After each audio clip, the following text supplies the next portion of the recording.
Qual mensagem você deixa para os moradores de periferia de São Paulo? Vocês vão vencer, vocês estão diante de uma das maiores oportunidades, né, que a gente tem. A gente tem tecnologia, e se a nossa nação ela não estudar as profissões do futuro e não aprender as novas tecnologias, é nessa câmera aqui que está aberta? Se vocês não entenderem isso, nós seremos uma nação escrava. Na abolição, com a Princesa Isabel, tinha 700 mil escravos no Brasil. Na escravatura digital, vai ter 60 milhões de pessoas. Vai ser a coisa mais horripilante que a humanidade já viu. Nós somos um povo que não anda nos próprios carros, a gente não cria carro, a gente não cria computador, a gente não cria tecnologia, a gente só vende matéria-prima e compra ela. A gente vende a preço de tonelada e compra a preço de grama, você imagina? Nós somos um povo que vai ser dominado em pouco tempo se a gente não entender o que precisa ser feito. Então, para você que está na periferia, se você desistiu de prosperar, seu filho não vai desistir. Eu sou filho de faxineira, meu pai foi funcionário público, aposentou, e eu não tinha perspectiva nenhuma de chegar onde eu cheguei. Qualquer um pode prosperar desde que deixe de ser qualquer um. E aí está o grande detalhe. Nos 12 milhões de pessoas que estão hoje na cidade de São Paulo, pelo menos 4 milhões vivem em periferia. Desses 4, 2 estão vivendo em situação de miserabilidade absurda. E aqui está a situação que você precisa entender.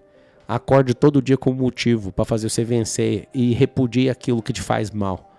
Repudie coisas que têm destruído você, gente que tem diminuído, ambientes que não têm patrocinado o seu crescimento. Se você colocar isso na sua cabeça e estudar, para chegar aqui hoje, eu li um pouco mais de 1000 livros. Você vai ter que estudar. Você vai ter que viver experiências diferentes. Você vai ter que se conectar com gente diferente. Você vai ter que vibrar em situações diferentes. Eu vou dar esses 5 dedinhos para você aqui, para você nunca mais esquecer. Ó. Locais novos, você encontra gente nova. Gente nova te dá ideia nova te dá ação nova te dá resultado novo. Novos locais, novas pessoas, novas ideias, novas ações, novos resultados. Esse é o grande segredo. Acabou. É isso que você precisa de investir. Você tem que acreditar nisso todo dia. No final das contas, o dia que você morrer, você vai assustar. Porque todo mundo só tinha um dia de vida. E todo mundo confunde achando que são 43.800. Não tem esse tanto de dia. Você está dentro de um eterno dia que na hora que ele acabar vai parecer que você só deu um espirro aqui na Terra. O que é a vida aqui na Terra? É uma experiência. É uma experiência eterna, só que essa experiência ela é humanizada. Ou seja, é uma fase que você passa aqui na Terra para servir outras pessoas, para você continuar na eternidade. Preste atenção no que eu estou te falando. Abra sua mente nisso. Eu acredito em você que não acredita em você ainda. Você imagina, você já tem crença o suficiente para fazer. Agora, nada supera o resultado. Por que a pessoa pode falar assim, eu não acredito em mim? É porque você não tem resultado. Marcelo, eu queria ser confiante igual você. Tinha que começar no meu comecinho lá, quando eu era gago, quando eu ficava nervoso. Em 2005, eu queria virar instrutor, ficava gaguejando. Um amigo meu na Brasil Telecom falou assim, você não vai dar conta de ser instrutor porque você fica gago toda vez. Você começa a gaguejar quando você tá nervoso. Eu só por causa da raiva que eu fiquei dele, eu fui lá e me inscrevi e acabei passando. Quem foi que disse que um problema seu, um bloqueio seu, é aquilo que vai te parar? Você precisa de abrir sua cabeça. Cara, Deus criou o homem, fez o homem em imagem e semelhança dele. Então, quando você olha para o corpo, você vê um hardware. Quando você vê a mentalidade, você vê o software. Só que quando você vê a alma da pessoa, você vê quem usa o computador e o software. E as pessoas não sabem usar isso. Então a mentalidade é o piloto. Então quando você fala assim, como é que faz para não desistir? Primeiro, a pessoa quando ela está passando um problema, o problema vai revelar a capacidade dela, o limite dela. E Salomão fala há 3.000 anos o seguinte, lá em Provérbios, é na crise que se conhece um fraco. Então o fraco não é aquele que está sem dinheiro, o fraco não é aquele que está sendo criticado, zoado ou memificado. A crise ela é necessária para revelar quem a pessoa é. A gente é de fato o que a gente demonstra numa crise. Eu entendi que só tem velório quando o morto desiste. O que eu quero dizer com isso? Se as pessoas fizerem um velório para destruir você, elas vão mandar as flores, né?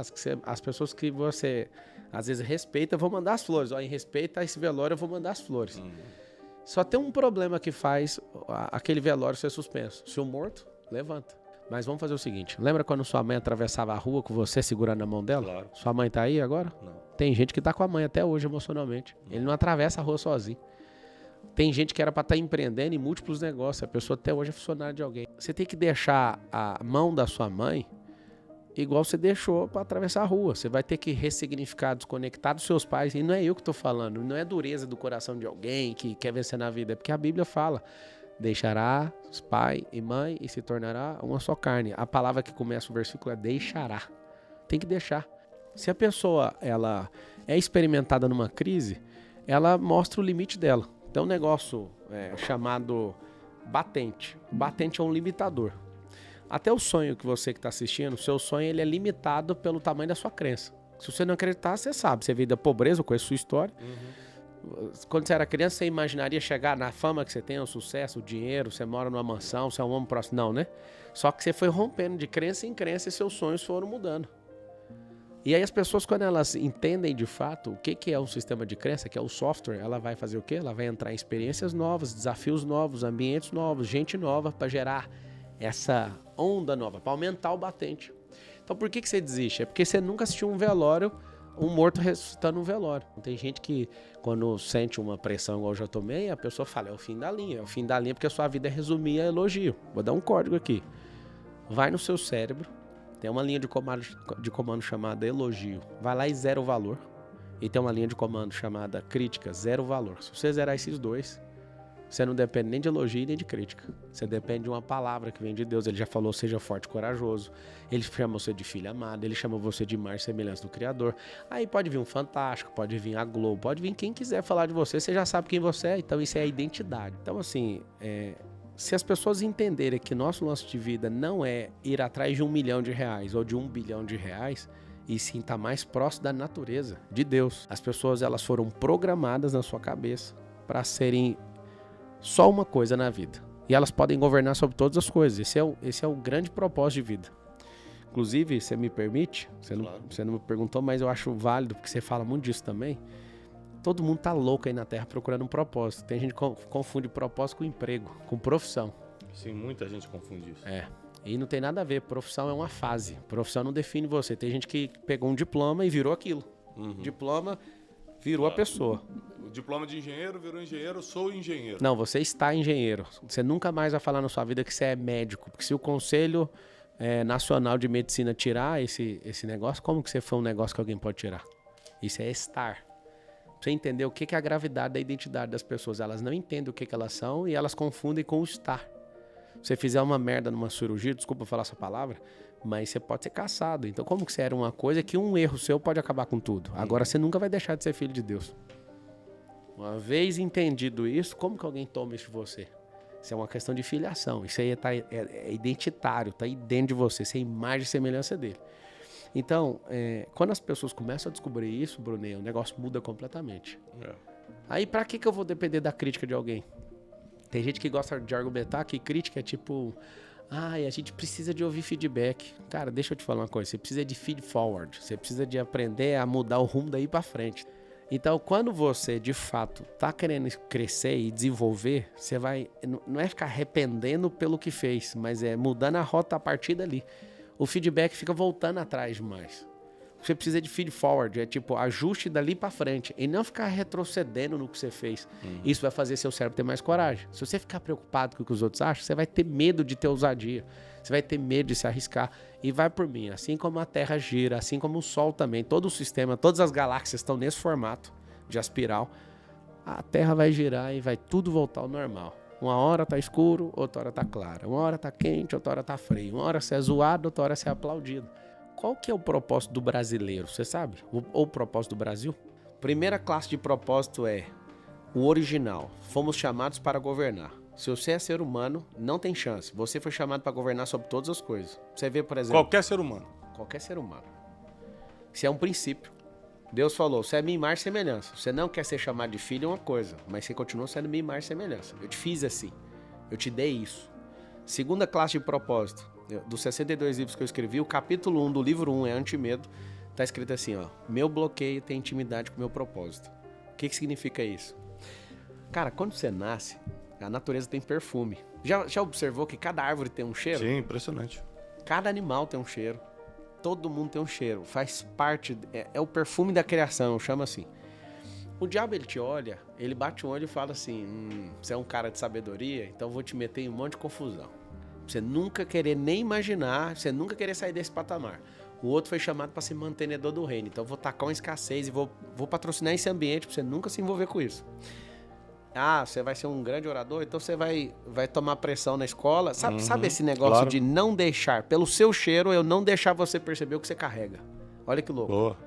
Ah, vai nascer um cara aqui que vai libertar um povo. Ah, vai? Aí o faraó mandou matar 10 mil crianças. Não vai não. Ah, vai libertar? Então vamos escravizar. Você vai ser o libertador? Então nós vamos fazer você ser fugitivo. O que aconteceu com Moisés? Moisés tinha 120 anos na história dele. 40 ele morou no Egito, era neto do faraó. Aí ele fez uma besteira, né, debaixo da carne ali, ele acabou fugindo por 40 anos. Então 80 anos longe do propósito. Aí ele volta, falta mais 40, ele liberta o povo. É engraçado, dá pra você ver que é inversão. O bloqueio tem intimidade com propósito, é a classe 2 de propósito.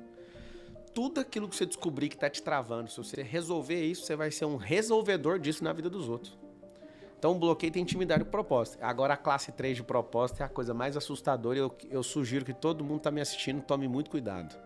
Cuidado com as decisões que você toma, porque aquilo vai gerar responsabilidade para sempre na sua vida. Sem dúvida. Se você resolver falar na vida dos outros, aquilo vira seu propósito. São decisões. Então vamos recapitular aqui, porque é uma das coisas que pessoas pagam muito dinheiro para aprender, tá? Primeiro propósito, meu, seu, do Brunet é o mesmo. Governar sobre todas as coisas. Eu entrei nisso tudo para te responder qual que é o propósito da nação brasileira. Um povo escravizado é um povo libertador no seu propósito.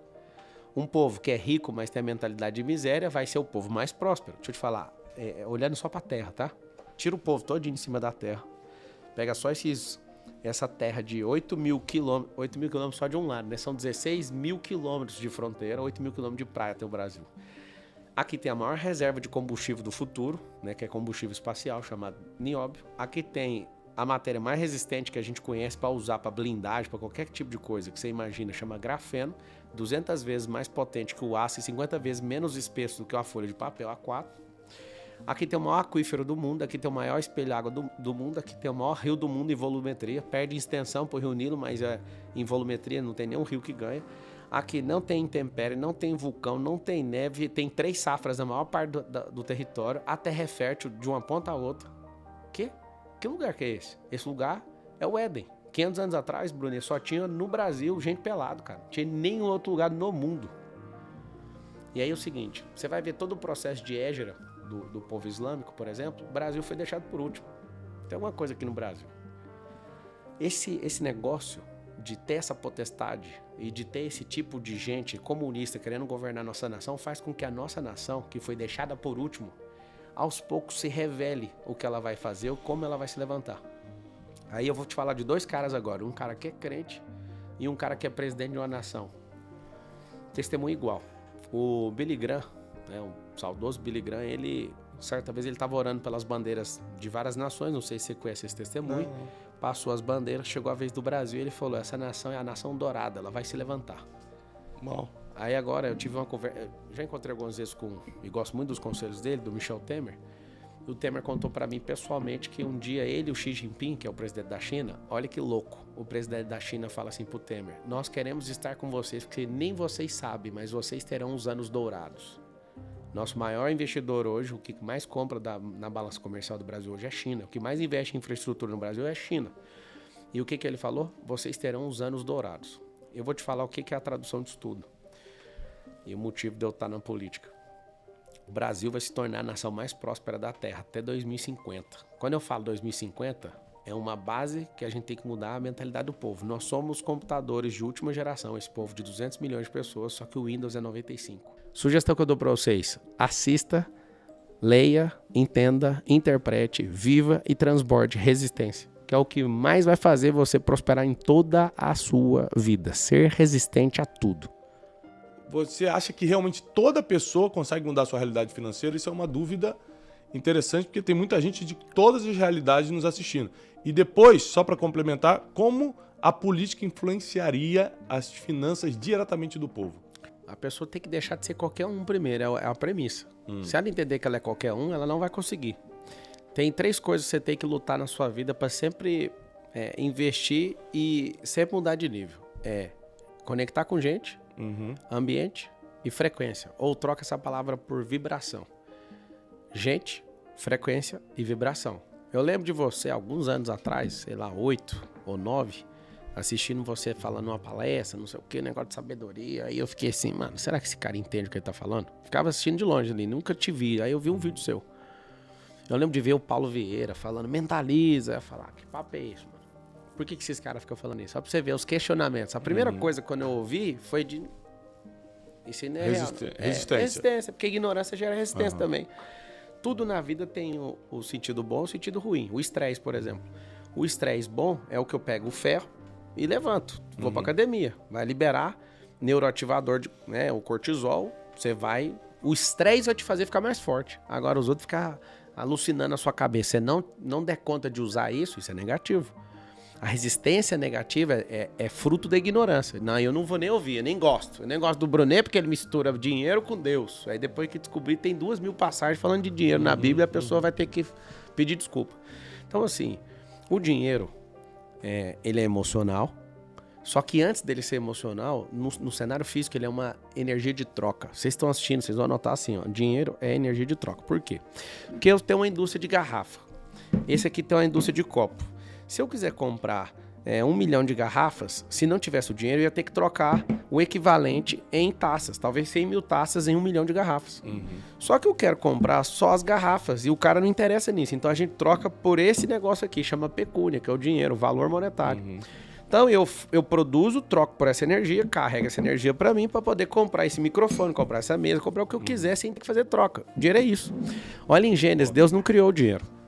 Deus criou a riqueza. Riqueza é diferente de dinheiro.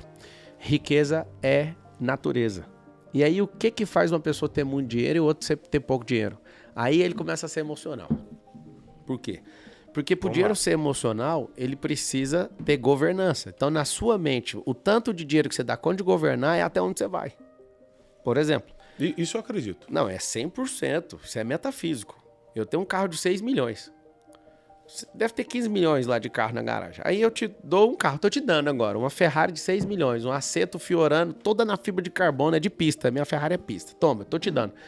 Aí você fala, nossa, obrigado, só que você tem que pagar o IPVA. O IPVA é 300 mil. E agora? Tá endividado. A pessoa já Endividou, cara. Não. Não tem nem nome pra pegar 300. Ó, o Rui fazendo conta. 300 mil é só o IPVA. Se ela der um pipoco na bateria, 40 mil pra arrumar. Só a bateria dessa Ferrari. Eita. Por que eu tô te falando isso? Você imagina que tem gente que ficou feliz, Brunet, quando eu falei, toma o carro de graça. Quando eu falei, toma IPVA, a pessoa vai falar o quê? Você tá doido? E se eu te desse a McLaren? Eu te dou a McLaren minha. Toma, tô te dando a McLaren. Aí você fala assim, nossa, glória a Deus. Não vou tocar no assunto de IPVA, prometo. Se você acelerar ela faz 500 metros com 1 litro de combustível. Tem gente que agora a escassez falou, não dá pra ter um carro desse. Você tá entendendo que o negócio não é sobre ganhar, é sobre ter um campo de energia pra fazer esse negócio girar. Aqui tá o segredo. O segredo não é o carro, o segredo é a sua cabeça. Já viu a expressão bíblica de glória em glória? Significa de resultado em resultado. Eu mudaria esse significado pra você entender o que é glória através de glória. Glória é resultado. Você vai chegar diante de Deus, se você chegar lá sem almas, você vai ver o que é uma vida que não valeu a pena. Se você chegar sem transformar a vida dos outros, você vai ver o que é ter sido turista na terra e não um governante. Se você chegar de alguma forma diante da presença do Deus vivo, sem fazer o que ele te mandou, vai ser o pior dia da criação. Ali termina a criação, pra você entender. É boa isso. Então é o seguinte, o dinheiro ele é emocional. O tanto de dinheiro que você tem é o tanto de problema que você dá conta de arrumar, filho. O tanto de dinheiro que você tem é o tanto de confusão que você dá conta de entrar e dá conta de sair. As pessoas, Bruno, vão ser lembradas por duas coisas. Os problemas que elas criaram e os problemas que elas resolvem. E os problemas que você resolve, você sempre vai ser mal pago por resolver. Mas os que você cria sempre vai fazer você ser pioneiro, porque você criou um problema. Vamos dar um exemplo aqui. Esse celular aqui é uma máquina de 10 bilhões de dólares. Quem criou? A Apple. Na pessoa do Steve Jobs. Ele viu um problema. O problema é que todo mundo pirava pra uma máquina chamada... Como é que chamava aquele celular de 25 teclas lá? O BlackBerry. Ele olhou e falou, cara, o que esse celular tem demais? Por que explodiu a venda? Todo empresário começou a comprar aquele celular, porque era um teclado de computador grande, assim, você podia apertar e tal. Aí a galera, não, é pelo tanto de teclado. Ele falou, então vamos criar um problema, eu quero um celular com a tecla. O que todo mundo fez? Riu. Do mesmo jeito que riram do Henry Ford quando ele falou que ia criar o V6 E ele falou assim, vocês são engenheiros? São. Então vocês sentam na bancada ali, só vem falar comigo o dia que esse motor estiver pronto. 6 meses depois, os caras chegam com o motor, porque eles falavam que tinha que fazer em 2 blocos. Esse cara aqui, o Steve Jobs, com essa máquina custou 10 bilhões de dólares para desenvolver ela nesse estado aqui, tá bom? Seu cérebro não dá conta de ganhar disso aqui. Então, eu depois vou te dar uma sugestão sobre isso. E você tá ficando pobre porque você tem uma máquina de 10 bilhões na mão e não sabe usar. Você é usado com ela. Mas vai ouvindo. Esse cara criou o maior problema e todo mundo pirou. Falou assim, poxa, conseguimos. O Steve Jobs viu. Deixa eu contar um segredo, conta pra ninguém que eu vou falar. Se a sua mente vê, é porque existe. Nunca mais conte isso pra ninguém, tá bom? Se a sua mente vê, funciona. Alguém fala, não tem como ir pra Marte. Eu só sei que você não vai, que a sua mente já tá fora, tá bom? Quem viu, vai. Quem não viu, fica de fora. Você imagina explicando pro índio como é que a caravela saiu de Portugal e chegou aqui. Aí o cara da caravela tava importante, falando, nós chegamos de Portugal. Aí como é que eu conto pro cara da caravela que depois de alguns anos ia atravessar, ao invés de ser 60 dias de caravela, ia atravessar em 8 horas de avião. Aí o cara pega o avião a primeira vez, no século passado. Como é que eu conto pra ele, nós vamos atravessar em 40 minutos com o foguete? Aí o cara do foguete chega, né? Tá vendo? Tanto que vocês são atrasados. Como é que eu conto pro cara do foguete que vai ter o teletransporte? Deixa eu te explicar. E agora começou a ficar ruim, né? Mas não tem, então. Eu já te falei. Você só tá fora porque sua mente tá fora, amigo. Nós vamos parar lá em Marte. O povo não entende. Cuidado. Eu vou dar uma brecha bíblica. Gênesis 11:6. Deus solta um dos maiores diamantes. A Bíblia tem mais de 30 mil versículos e pra mim ali tem um que é top 5. Então, Deus desce do céu para ver o que os filhos dos homens estavam fazendo. Eles estavam na terra de Siná, construindo a Torre de Babel, 2,4 km de altura mais ou menos. O tamanho é antropologia, não é Bíblia, tá? O tamanho não está escrito lá. O maior prédio do mundo hoje tem 828 metros. Do passado, sem computador, sem grua, sem guindaste, sem nanorobótica, tem 2,4 km, tá bom? O que aconteceu? Deus desceu do trono para vir aqui na terra. Ou ele veio com o seu trono, mas lá está escrito, então desceu o Senhor para ver o que os filhos dos homens estavam fazendo. Aí ele fala assim, o homem era um e falava a mesma língua, unidade de linguagem. Então, a partir de agora, tudo o que eles intentarem fazer não haverá limite. Está escrito assim, ipsis literis. Sabe o que significa isso? O código do ilimitado. Anota aí, unidade e linguagem. Por que casamento estraga? Porque não tem unidade, não tem linguagem. Você quer destruir qualquer coisa? Quebre a unidade e quebre a linguagem. Sociedade não funciona com unidade quebrada e nem com linguagem quebrada. Só que Deus deixou lá aquela fala. A Bíblia tem 40 autores e toda a palavra de Deus é inspirada pelo Espírito Santo, mas tem um problema que você tem que avaliar. Essa é uma fala da boca do Deus vivo.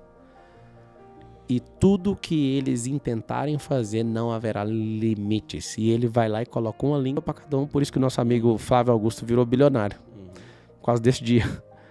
Línguas diferentes. Ele ensinou uma das línguas. Isso, ele ensinou uma das línguas, que é o inglês, para todo mundo.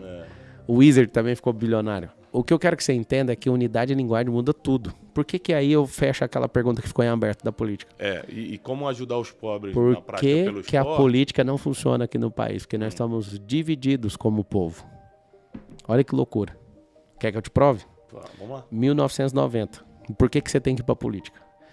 A China tinha um PIB de 367 bilhões de dólares, mais ou menos. Brasil, 420 e poucos bilhões de dólares, em 1990. O que eu acabei de falar? Que o Brasil tinha um PIB maior que o chinês. 2023, China, 21 trilhões de dólares. Brasil, 2,7 trilhões de dólares. Você consegue entender que esses caras cresceram 8 vezes mais que a gente? É um absurdo ou não? Por quê? Porque lá tem uma só língua em unidade. Não vamos discutir modelo político. Lá, o próprio chinês, eu tenho negócio lá, eles falam o seguinte: uma nação, 2 sistemas. Enquanto eles não investiram no metacapitalismo ali, não andou. Em 3 anos, a China usou mais concreto que os Estados Unidos da América em 100 anos. Você consegue entender a gravidade dessa informação? Aí você pergunta, como que a gente vai mudar a vida dos outros? Você imagina alguém que senta numa cadeira política e fala assim, vamos provocar o maior mutirão que já foi visto. Pegar esse tanto de gente que não faz nada e colocar eles em mutirão. Você imagina o prefeito de São Paulo pegando, por exemplo, os 41 mil imóveis que a prefeitura tem e começa a permutar essas áreas para construir casa para as pessoas que ajudaram a construir essa cidade. Aqui é a cidade mais nordestina do mundo. Não tem nenhuma cidade no Nordeste que tem mais nordestino que São Paulo. Aqui é o lugar onde tem mais italiano fora da Itália. Ou seja, aqui é o lugar onde os povos se encontraram. Concordo. Certo? Agora vamos para o propósito de São Paulo. Começada dia 25 de janeiro de 1554. Como é que começa a cidade? Com oração. 13 jesuítas começam a orar ali no Marco Zero de São Paulo, que é a Sé. No pátio do colégio, que é bem ali, você vai a pé do lado. Sabe o que aconteceu? Por que a cidade chama Apóstolo Paulo? Você sabe ou não? Não. Dia 25 de janeiro é a comemoração da conversão dele para o cristianismo. A cidade foi abençoada com o nome do cara que escreveu 75% do Novo Testamento. Então vamos lá. Pega isso aqui, ó. 3 coisas sobre o nome de São Paulo. Apóstolo São Paulo. Apóstolo é enviado, no significado da palavra. São é escolhido. Paulo é pequeno. Alguém que começou pequeno, debaixo de uma profecia, de uma palavra, de uma oração, e homenageando um cara que era muito bom e que ele recebeu essa conversão, certo? Olha o que é a cidade hoje. O povo árabe veio para cá ensinar comércio, o israelita disrupção, o povo japonês tecnologia, a inteligência artificial, o povo chinês. Todos os povos vieram da Terra para onde? Para a cidade mais poderosa do hemisfério sul. Não tem outra mais poderosa, não é América Latina. É porque as pessoas aqui não entendem. A parte do meio da Terra para baixo é São Paulo. Olha que loucura. E aí a gente está diante da maior sociedade do hemisfério sul, que só numa cidade tem 12 milhões, na metrópole tem 20, e na megalópole, que é o conjunto de metrópoles, tem 30 milhões de pessoas. Aqui é o futuro do país.